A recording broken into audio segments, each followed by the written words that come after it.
we are shaking things up at Unleashed at Work and Home. In addition to the bi-weekly podcast interviews with amazing pet professionals, I'm also adding videos on the off weeks. So every other week, you'll have an interview and then a quick tips of ways that you can take a skill and improve it for your own life. They'll be hosted on YouTube, but I'm going to release the audio versions here for you in the podcast as well. Listen in to this episode on developing more grit.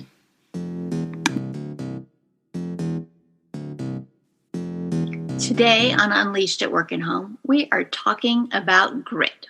Last week on the podcast, I talked with Dr. Eric Hoffmeister about grit, and he and I got into all the psychology behind it and what it means.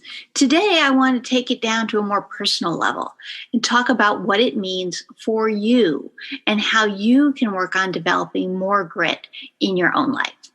So let's back up a little bit and say, what is grit?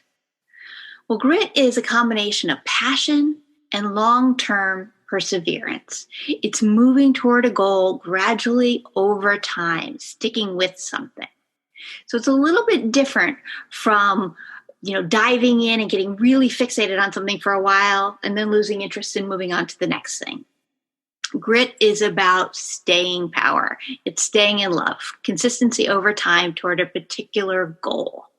So there are 5 elements of grit, and we're going to talk about those a little bit. But I also want to emphasize that you can develop grit. And I will share a story from my past to illustrate that point. So in high school, I was following my sister through high school, who was 2 years ahead of me. And my sister was the valedictorian.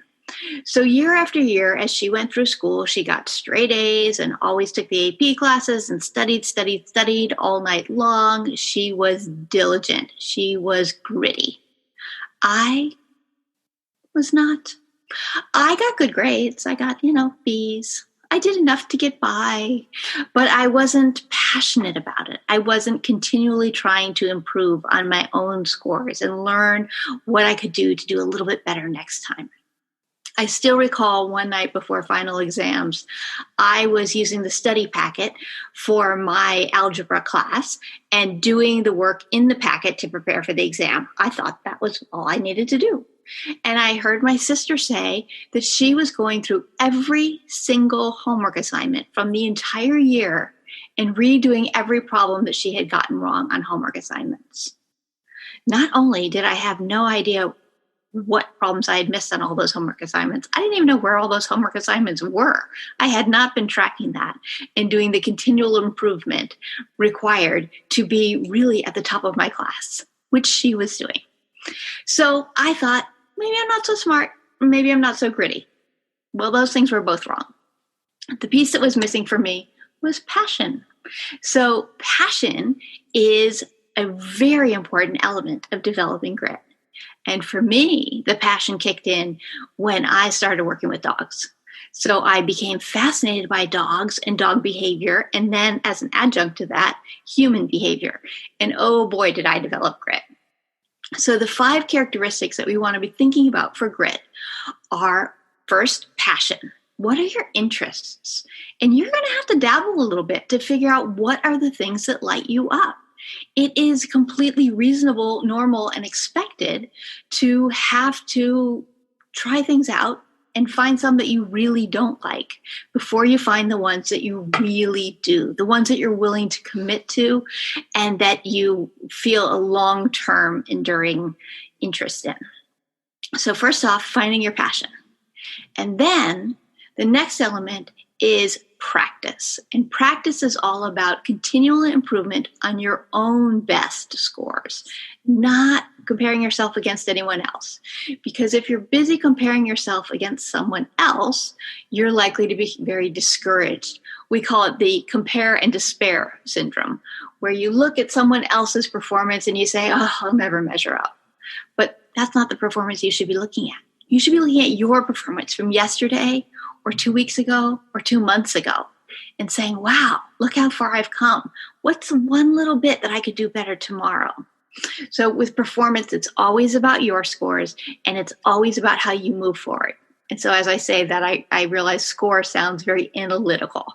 It's not always something so measurable. But if you can be continually looking at how can I do a little bit better, just a little bit better than I did before, that's the second element.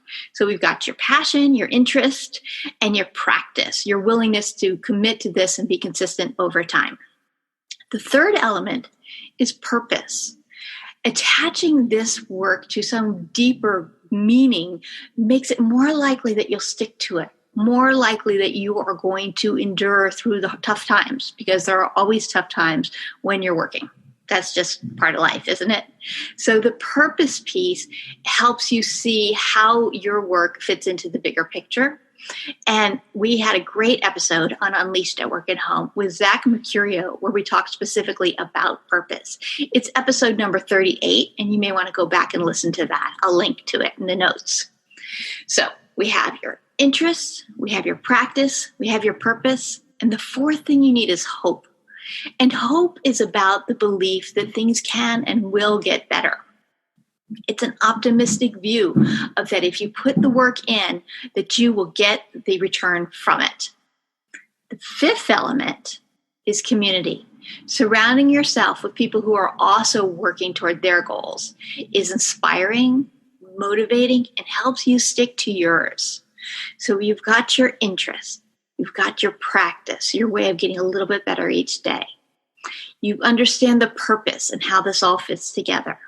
You've got hope for improving and getting stronger, and you've got a community of people who believe in you and your gifts and who you are inspired by the same. So when you're looking to improve your grit, some questions for you to explore are, why do you do the work you do? Why does it matter? What's one area that particularly interests you? What would you like to get better at? And how can you do that? So if you're eager to make some changes in your life and you're interested in some support, visit colleenpilar.com to learn more about coaching, workshops, and the Unleashed Resilience community. And if you will share with us what you're feeling gritty about, put it in the comments below. Thanks.